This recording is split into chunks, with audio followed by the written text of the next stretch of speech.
I'm Reed, just a normal 27-year-old guy talking about building wealth and getting your life together in your 20s. Stop blindly working your dead-end job. Most ordinary people never make serious money. It is not about not working hard enough. So today I want to talk about the decision I made at work that made it much easier to transition into entrepreneurship and start on my own path. It is a little controversial, and if you do decide to do this, you need to make sure you do it right. You do it honorably, do it with class and respect. For me, given my circumstances in my career leading up to it, it was one of the best decisions that I believe I made that set me up for success. When I made the leap into full-time self-employment, if you're in your job and you're not super passionate about it, but it is comfortable, it pays the bills and you want to try something else out, this video is for you. And I would do this instead of point-blank quitting your job because this could be a great way to test out entrepreneurship at a low risk. So how did I get to this point and make this pivot? Because early in my career, I always tried very hard. I was doing the extra things to get ahead, trying to get promotions, and it served its purpose, and it was good for me at the time to learn and garner respect in my professional career. But eventually, this just wasn't cutting it for me anymore, and I became kind of checked out.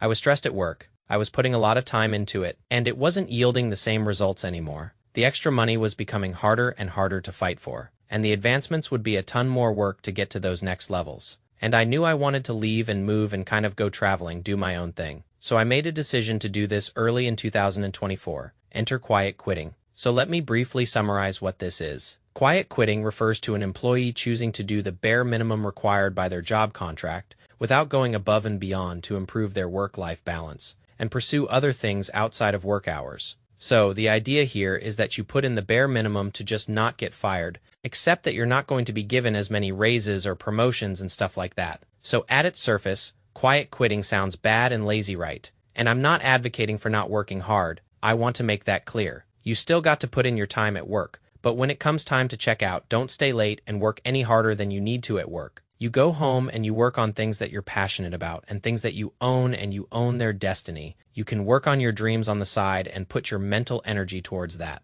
Like, let's be honest, most of us aren't ready to just pack up and quit our jobs immediately, and I sure wasn't for most of my career. So quiet quitting made sense because it is not full quitting. It is not hard quitting, or however you want to call it. You still have your income. You're just acknowledging that your 9 to 5 is now a temporary thing, and you can now put priority and mental energy towards other things outside of work. You can keep building your financial cushion while working on other things. I believe this quiet quitting phenomenon is kind of created by two big fundamental problems. Number one, just people aren't engaged and passionate at work, like they're doing it for the money. Like studies show that 80% of people are unengaged at work, and people want to find other passions, other things they want to work on that lights the fire under them. Another thing is that there is a very slow pay raise structure. You might get a few percentage points a year for raises for most employees, if you're lucky, so hard work is just not rewarded well. And I experienced that firsthand many times. And even the only ways I could get significant raises was by switching jobs entirely a few times.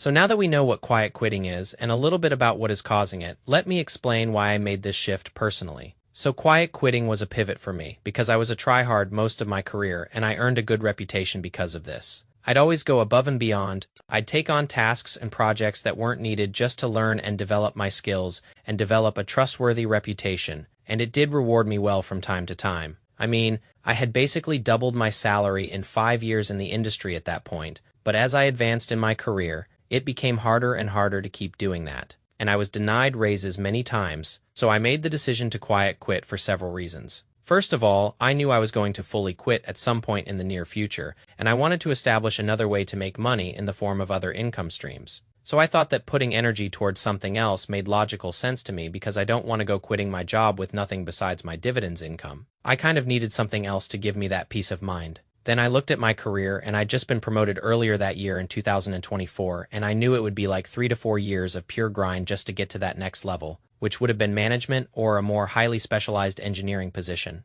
And I don't think I wanted that. Like, promotions and raises are not easy in corporate America, and each one I got I fought for and had to go through many rejections to get that. And I just don't think I had the willpower to go through those battles again, because I remember the times when I thought I had a great year, I did a lot of work, accomplished a lot of stuff, and went the extra mile just to be met with that meets expectations rating, which is basically a C on the company report card, and I got that a few times. It is like, oh, here's your 2% raise, you did great, congrats. And I was like, I was already in a higher level engineering position. I was stressed, they expected good work out of me and deferred to me for decisions. And I didn't think I wanted more responsibility than I already had. I didn't want to make my life any harder at work than it needed to be. I was also losing my passion for work. I felt boxed in. And this happens in corporate America, where sometimes you become important on your team and you might be working on a lot of stuff that is just not very exciting and it doesn't really transfer over well. And my job was less dynamic than I wanted to be over time. I mean, I had very little control over the projects. You just kind of get told what to work on. And I wanted to explore. I wanted to discover my passion again. So instead of staying late, showing up early, and doing the extra things and working 50 or more hours a week, I became content with just putting in the bare minimum, enough to get by and enough for people to not notice me.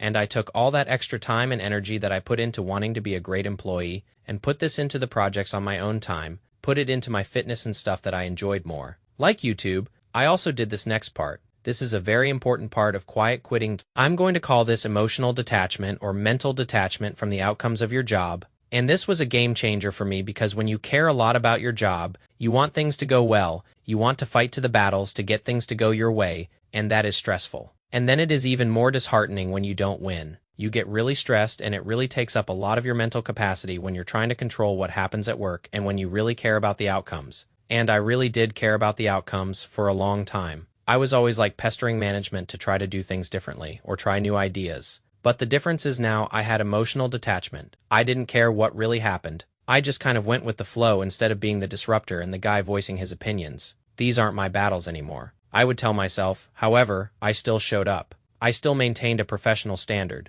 but I wasn't chasing the extra gold stars anymore. I didn't want people to notice that I was like kind of detached from everything, if at all possible. I knew full well in my head I was not working anywhere near to my potential at work. And I knew that I couldn't go on like this for super long because it could be damaging to the reputation of a hard worker that I built. And plus, I really did like the people I was working with, and I didn't want to let them down or create extra work for them or irritate them. I didn't want them frustrated with me. I was just not doing the extra work. I wasn't volunteering to take on the heavy stuff like I was before. I didn't want to be remembered as the guy who lost motivation. So I knew I had to follow through and quit. Eventually, and quiet quitting should kind of be viewed as a pre-quitting or a temporary strategy for sure. And my strategy worked because I was happier and less stressed at my normal job because I no longer really cared about what was happening while I was at work. And given all this new energy I had, I poured this into my fitness. I got in better shape, poured this into my new hobby, my YouTube channel, and I finally got my break on YouTube. And it became an income generator while I was still at work. And this definitely helped me in taking the leap with confidence, knowing I had 2 other income streams coming in whenever I wanted to quit. So I credit quiet quitting to freeing up my mental energy to work on other things and help me take the entrepreneurship leap with a better cushion. And I was going into self-employment now with at least $1,000 of income per month and more money in my portfolio to use if needed. So there are many reasons why you would want to quiet quit. But you got to be careful, and it should be done with care because it is a little bit risky if you do decide to quiet quit. You're basically acknowledging your job is a temporary job. You're resigning yourself to the possible end of your current job. And you really shouldn't be quiet quitting if you don't have a plan on full-time quitting and putting your energy towards something else productive. Like if you quiet quit to go play more video games or more Fortnite or something. That is not a great reason. Another reason people quiet is because getting raises is tough. They're tough to come by, and it is usually only a few percentage points a year for most people. If you're lucky, sometimes you can get a bigger raise by just going your own way, like by getting a freelance client, by starting a project like YouTube. I gave myself about a 4 to 5% raise when I got my channel partnered and got to 10,000 subs even before quitting my job, if you find yourself super stressed at work.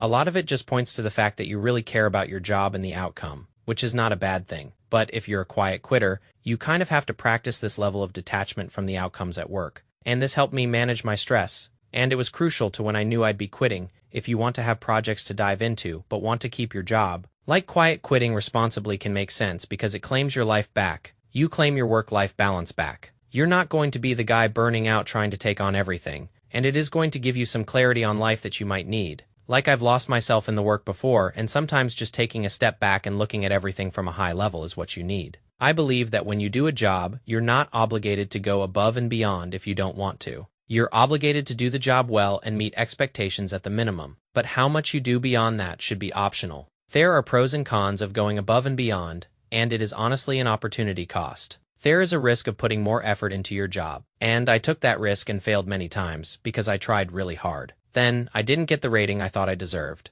I got a small raise. Your time might actually be better spent doing other things sometimes. And I always say this, 2. You're not defined by your work, and you're not obligated to donate your time to one company just because that is your full-time job. So there are several things you need to be careful about with quiet quitting, and my main problem with it is that if you take it too far, it can be destructive for you, your career, and those around you. And if you do decide to do this, you just got to be careful because there is so many downsides. I mean, I was not a quiet quitter, first of all, until I knew I'd be quitting. I went above and beyond early in my career, which was a great thing to do to learn a bunch of stuff. You know, jet the reputation. That is good, jet your network, get your money up, and more. If you quiet quit too early, you could experience career stagnation early. Like you really got to make a plan for doing something productive, because now you're not going to be seen as the guy for promotions or new opportunities, and that really helped me out early in my career. If I quiet quitted too early, I wouldn't have had the engineering experience that I do now. You're missing out on skills growth potentially by just reserving to not doing your job very well. You might also get a damaged reputation. Some managers might see you as disengaged or unmotivated, and your fellow coworkers,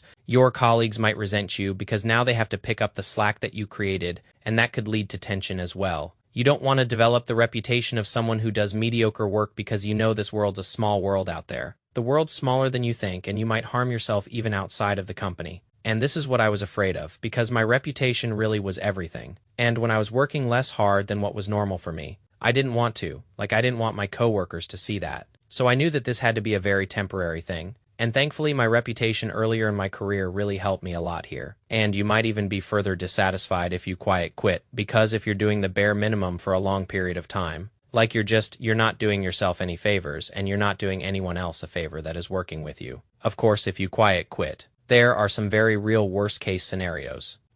You're putting yourself on the chopping block. If layoffs happen, you're going to be the first to go as opposed to other people putting in effort. And if you start working below the bare minimum, below what is required of you, that is just not a good place to be. And it is immoral and maybe even illegal if you're doing a ton of other work during when you're supposed to be working on your full-time job. So I get where the company's coming from there. Quiet quitting to me is still putting the hours in that you're required to do, but not more. You're not putting in more. You're just not putting in less. That is the key. So should you try hard at work or quiet quit at your job? The answer is totally depends on your situation and the phase of life you're in and what your goals are.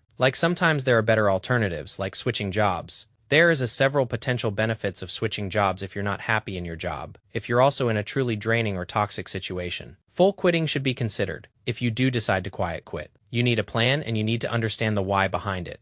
Fix the underlying problem. If you want to be an average employee at work so you can maximize time with your family or start a business, that is completely fine. I mean, that is pretty much what I did. But if you're quiet quitting just because you don't like your employer or you don't like your job, you should consider switching careers or jobs. Quiet quitting can harm you. You got to be careful. I do see it as kind of a necessary evil, though, if you have other priorities outside of work, because you're not obligated to donate your extra time if you don't need